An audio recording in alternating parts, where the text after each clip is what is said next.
Hello friends, ମୁଁ ବିକାଶ ପୁଣି ଥରେ ସିରିଜ୍ ଏଜୁକେସନରେ ସ୍ୱାଗତ କରୁଛି। ଆଜି ଆମେ ପଢ଼ିବା ସେଇ +3 ସେକେଣ୍ଡ ସେମିଷ୍ଟାରର ଯାହାକି ସମସ୍ତଙ୍କର କମ୍ପଲସରି ଓଡ଼ିଆ ସବଜେକ୍ଟ ଅଛି। ସେଇଟା ଆମେ ଆଜି ପଢ଼ିବା ପେଜ୍ ନମ୍ବର 18। ସାଙ୍ଗମାନେ ଗୋଟେ କଥା କହି ରଖୁଛି, ମୋତେ ପ୍ଲିଜ୍ ସପୋର୍ଟ କରନ୍ତୁ ଆଉ ମୋତେ ଆଗକୁ ଦିଅନ୍ତୁ। ମୁଁ ବି ଆପଣଙ୍କୁ ଆହୁରି ଭଲ ଭାବରେ ସବୁ ଅନର୍ସର ଆଲୋଚନା କରିବି। ଓକେ, ଯଦି ଭିଡ଼ିଓଟି ଭଲ ଲାଗିଥାଏ ଲାଇକ୍ ସେୟାର ଏବଂ ସବସ୍କ୍ରାଇବ୍ କରନ୍ତୁ। ଏବଂ ପରୀକ୍ଷାରେ କେମିତି କ'ଣ ଲେଖିଲେ ଗୋଟେ ଏମିତି ଅଛି, ଗୋଟେ ପାଇଚାର୍ଟ ଅଛି, ଏଇଟା ତମେ ସବୁ ଲଙ୍ଗ୍ କୋଶ୍ଚିନ୍ରେ ସେଇଟାକୁ ଲେଖିପାରିବ, ଯାହାଫଳରେ ତମକୁ 2 ରୁ 3 ମାର୍କ କମ୍ପଲସରି ମିଳିବ।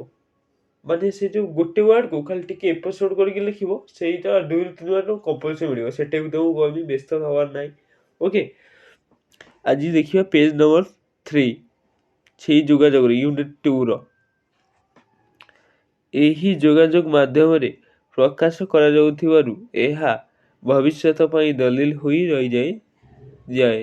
ସରକାରୀ ଓ ବେସରକାରୀ ସ୍ତରରେ ହେଉଥିବା ଚୁକ୍ତିନାମା ସର୍ତ୍ତାବଳୀ କେବଳ ଲିଖିତ ଯୋଗାଯୋଗ ଦ୍ୱାରା କରାଯାଇପାରେ, ତେଣୁ ମୌଖିକ ଯୋଗାଯୋଗ ଅପେକ୍ଷା ଲିଖିତ ଯୋଗାଯୋଗ ଅଧିକ ଗୁରୁତ୍ୱପୂର୍ଣ୍ଣ। ବି. ମଣିଷର କାର୍ଯ୍ୟ ପରିସର ଅତ୍ୟନ୍ତ ବ୍ୟାପକ। ସବୁ କ୍ଷେତ୍ରରେ ବ୍ୟକ୍ତି ମୁହାଁମୁହିଁ ପ୍ରତ୍ୟକ୍ଷ ବା ବ୍ୟକ୍ତିଗତ ଯୋଗାଯୋଗ ସମ୍ଭବ ହୋଇନଥାଏ। ବ୍ୟକ୍ତିଗତ ପ୍ରଭାବ ଖୁବ୍ ପ୍ରତ୍ୟକ୍ଷ ପ୍ରଭାବଶାଳୀ, କାରଣ ଏଥିରେ ପରସ୍ପର ମୁହାଁମୁହିଁ ହୋଇ ନିଜର ବକ୍ତବ୍ୟ ବିନିମୟ କରନ୍ତି।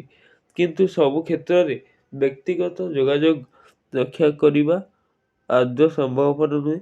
ଦୂରଦୂରାନ୍ତରେ ରହୁଥିବା ବ୍ୟକ୍ତି ସହିତ କେବଳ ଟେଲିଫୋନ୍, ନେଟ୍ ଭଳି ବେତାନ୍ତର ଯନ୍ତ୍ର ମାଧ୍ୟମରେ ଯୋଗାଯୋଗ ରକ୍ଷା କରାଯାଇପାରେ। ମାତ୍ର ସୂଚନାଦାତା ଓ ଗ୍ରହୀତା ଉଭୟ ଏହି ଯନ୍ତ୍ରର ବ୍ୟବହାରରେ ଅଭ୍ୟସ୍ତ ନଥିଲେ ଏହା ସହଜ ହୋଇନଥାଏ। ଏହାପରେ ମଧ୍ୟ ସମାଜରେ ଏକ ପ୍ରକାର ଯୋଗାଯୋଗର ପ୍ରଚଳନ ସର୍ବାଧିକ। ମଣିଷ ବ୍ୟକ୍ତିଗତ ଭାବରେ ସମ୍ପର୍କୀୟ, ବନ୍ଧୁବାନ୍ଧବ, ସାଙ୍ଗସାଥୀ, ପଡ଼ୋଶୀ ଇତ୍ୟାଦିଙ୍କ ସହିତ ଏହି ଯୋଗାଯୋଗକୁ ରକ୍ଷା କରି ସମ୍ପର୍କ ଦୃଢ଼ କରିଥାଏ। ମନରେ ଥିବା ସ୍ନେହ, ଶ୍ରଦ୍ଧା, ଆବେଗ, ଈର୍ଷା, ଅସୂୟା, ଆଦର, ପ୍ରେମ, ଘୃଣା, ଭକ୍ତି, ସମ୍ମାନ ଯୋଗାଯୋଗ ଦ୍ୱାରା ପ୍ରକାଶ ପାଇଥାଏ। ଦୀର୍ଘଦିନର ବ୍ୟବଧାନରେ ଏହି ଭାବ ମଧ୍ୟ ଦୂରେଇ ଯାଇଥାଏ। ଏଥିପାଇଁ ଯୋଗାଯୋଗ ବହୁତ ସାହାଯ୍ୟ କରିଥାଏ। କୌଣସି କାର୍ଯ୍ୟ ନିମନ୍ତେ ନିମନ୍ତ୍ରଣ ମଧ୍ୟ ଏହା ମାଧ୍ୟମରେ କରାଯାଏ। ତେଣୁ ବ୍ୟକ୍ତିଗତ ଯୋଗାଯୋଗ ପ୍ରତ୍ୟକ୍ଷ ଯୋଗାଯୋଗ ରକ୍ଷା କରିବା ସବୁଠାରୁ ଭଲ। ସି. ସାମାଜିକ ପ୍ରାଣୀ ଭାବେ ମଣିଷର ଯୋଗାଯୋଗ ବ୍ୟବସ୍ଥାର ପରିସର ବ୍ୟକ୍ତିଗତ ଯୋଗାଯୋଗଠାରୁ ଅଧିକ ଏହା ଲକ୍ଷ୍ୟ କରାଯାଇପାରେ। ସମାଜ ମଣିଷ ସହିତ ଅଙ୍ଗାଙ୍ଗୀ ଭାବରେ ଜଡ଼ିତ।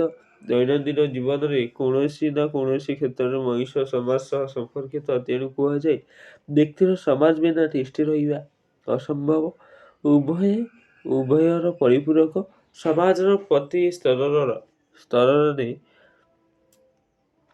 କାର୍ଯ୍ୟରତ ପ୍ରତ୍ୟେକ ବ୍ୟକ୍ତି ଅନ୍ୟ ବ୍ୟକ୍ତି ସହିତ ଯୋଗାଯୋଗ ରକ୍ଷା କରିଥାନ୍ତି।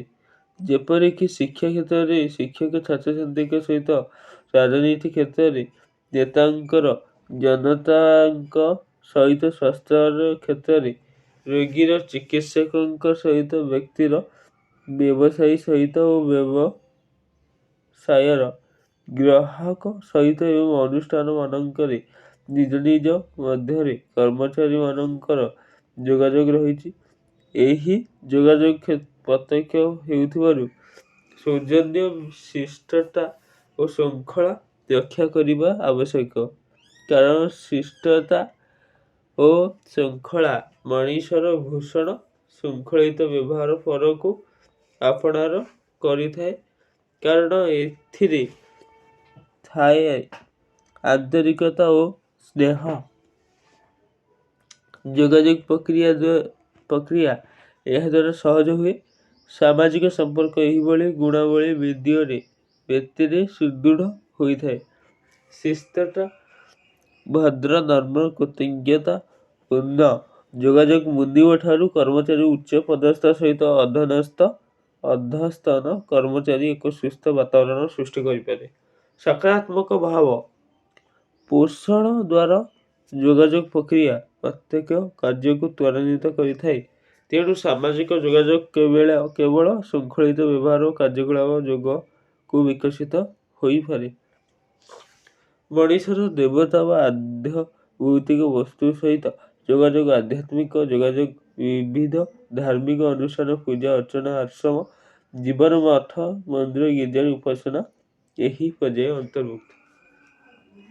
ଏଇଠି ଭିଡ଼ିଓଟି ସଜାଇଛି। ନେକ୍ସଟ ଭିଡ଼ିଓରେ ମୁଁ ପେଜ୍ ନମ୍ବର 19 ନେଇକି ଆସିବି। ଓକେ, କିଛି ବ୍ୟସ୍ତ ହେବାର ନାହିଁ, ମୁଁ ଜଲ୍ଦି ଜଲ୍ଦି ନେଇକି ଆସୁଛି। ଦେଖ, ବହିରୁ କିଛି ପଢ଼ିଲେ ତ ଲଙ୍ଗ କ୍ୱେଶ୍ଚିନ୍ କିଛି ଲେଖିପାରିବ। ଆଉ କ'ଣ ଯେଉଁଟା ଗାଇଡ଼ ମାଇଣ୍ଡ ସେଇଟା କ'ଣ ଲଙ୍ଗ କ୍ୱେଶ୍ଚିନ୍ ମାତ୍ର ଦେଇଥିବ, ଗୋଟେ ପେଜ୍ କି 1.5 ପେଜ୍ ଦେଇଥିବ, ସେଇଟା ଖାଲି ପୁଣି ପଏଣ୍ଟ କି ଦେଇଥିବ, ଖାଲି ଲେଖା ହେଇଥିବ। ଆଉ ପୁରା ବହିରେ ପଏଣ୍ଟ ସହିତ ପୁରା ସବୁ ପୁରା ଚିତ୍ର କରିକି ବୁଝା ହେଇଛି, ତମେ ପୁରା ଭଲକିନା ଲେଖିବ। ଓକେ, ଭିଡ଼ିଓ ସରିଯାଇଛି। ଜୟ ଜଗନ୍ନାଥ।